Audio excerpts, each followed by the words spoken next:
नमस्कार साथियों, आप सभी के पास यह अंतिम अवसर है रेलवे का फॉर्म भरने के लिए। Railway NTPC under graduate level का फॉर्म भरने की अंतिम तारीख 27 अक्टूबर 2024 है और ग्रेजुएट लेवल का फॉर्म भरने की अंतिम तारीख 20 अक्टूबर 2024 है। आप सभी स्टूडेंट से मैं यह कहना चाहता हूं कि फॉर्म जरूर भर लीजिए, क्योंकि हर साल आपको समान अवसर मिले जरूरी नहीं। पहला, सन 2024 में जितनी भी रेलवे की वैकेंसियां निकली उन सभी पदों में एज में अतिरिक्त छूट दी गई थी जो 3 साल की थी। अब 2025 में जितनी भी वैकेंसियां आएंगी रेलवे में उन सभी में 3 साल की अतिरिक्त छूट देखने को आप लोगों को नहीं मिलेगी। तो जिन लोगों का लास्ट अटेम्प्ट है वह लोग जरूर इस फॉर्म को भर लीजिएगा। दूसरा, जिन लोगों ने अब तक यह सोचकर फॉर्म नहीं भरा है कि उन्होंने असिस्टेंट लोको पायलट का फॉर्म या फिर रेलवे एनटीपीसी ग्रेजुएट लेवल का फॉर्म डाला हुआ है तो मैं 12th बेस का फॉर्म नहीं डाल सकता। अगर आप ऐसा सोचकर फॉर्म नहीं भर रहे हैं तो आप गलत कर रहे हैं। आप railway NTPC under graduate level का भी फॉर्म डाल सकते हैं। बस यहाँ पर आपको ध्यान रखना है, सभी की एग्जाम फीस आपको अलग अलग पेड करनी होगी। दोस्तों, तीसरा, जो लोग यह सोचकर फॉर्म नहीं डाले कि उन्होंने आईटीआई और ग्रेजुएशन एक ही ईयर में किया है तो वह एलिजिबल नहीं होंगे, तो मैं उनके लिए यह कहना चाहता हूं कि वह भी फॉर्म डाल सकते हैं। उनको डरने की कोई बात नहीं है। भले ही उन्होंने आईटीआई बेस से असिस्टेंट लोको पायलट का फॉर्म क्यों ना डाला हो, उसी यूजर आईडी और पासवर्ड से आपको लॉगिन करना है और रेलवे एनटीपीसी ग्रेजुएशन लेवल या अंडर ग्रेजुएशन लेवल जैसा भी आपके पास एजुकेशनल क्वालिफिकेशन है आप उन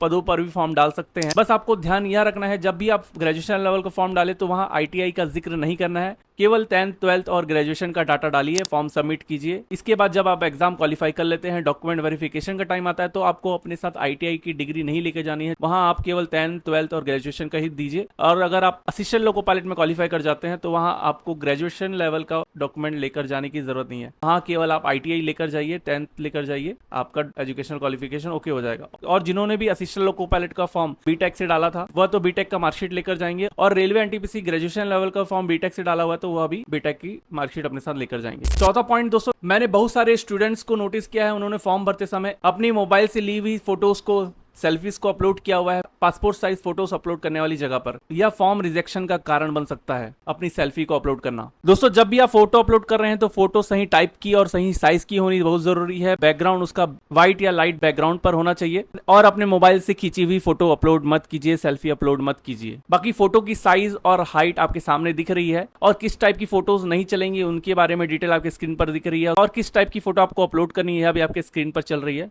तो कोशिश कीजिए फॉर्म भरते समय सही फोटो अपलोड करें कि बाद में आपको परेशानियों का सामना ना करना पड़े। पांचवा पॉइंट ऐसा ही दोस्तों सिग्नेचर के संबंध में है। सिग्नेचर आपके व्हाइट पेपर पर ब्लैक पेन या ब्लू इंक पेन से किया हुआ सिग्नेचर ही अपलोड करें। सिग्नेचर आपका ब्लॉक लेटर या कैपिटल लेटर में लिखा हुआ नहीं होना चाहिए। सिग्नेचर आपका रनिंग लेटर में हो तो बेहतर है। बाकी सिग्नेचर की साइज 30 KB से 70 KB के बीच में ही होनी चाहिए। फोटो की साइज अगर अधिक होगी आपको सिग्नेचर अपलोड करने में दिक्कत होगी। दोस्तों, छठवीं और लास्ट बात जो आपको मैं बताना चाहता हूँ वो मॉडिफिकेशन से रिलेटेड है, जरूर इस बात को सुनिए। जो स्टूडेंट्स यह सोच रहे हैं ना कि मॉडिफिकेशन विंडो जब करेक्शन के लिए ओपन होगी तब वह उन गलतियों को सुधार लेंगे जो गलतियां उनसे फॉर्म भरते वक्त हुई थी, तो इस बात को ध्यान रखिए आप लोग। आप अपने द्वारा चुनी हुई आरआरबी को, और दूसरा रेलवे का फॉर्म भरते समय क्रिएट एन अकाउंट वाले सेक्शन में जो भी डिटेल आप लोगों ने दी है, इन दोनों ही चीजों को आप सुधार नहीं सकते हैं मॉडिफिकेशन विंडो ओपन होने के बाद।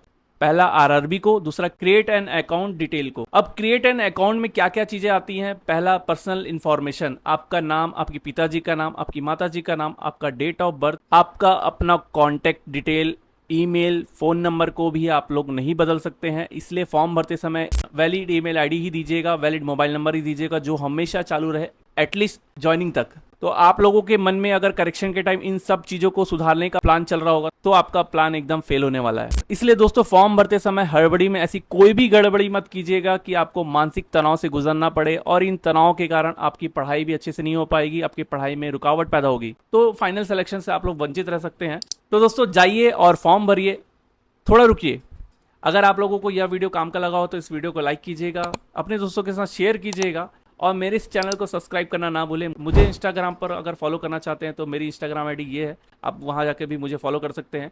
बाकी कमेंट सेक्शन आप लोगों के लिए ओपन है, हम लोग वहीं मिलते हैं। जो भी डाउट्स है वहां कमेंट कीजिए, मैं आपको रिप्लाई करके आपका डाउट क्लियर करता हूं। मिलते हैं किसी नए वीडियो के साथ। Bye bye.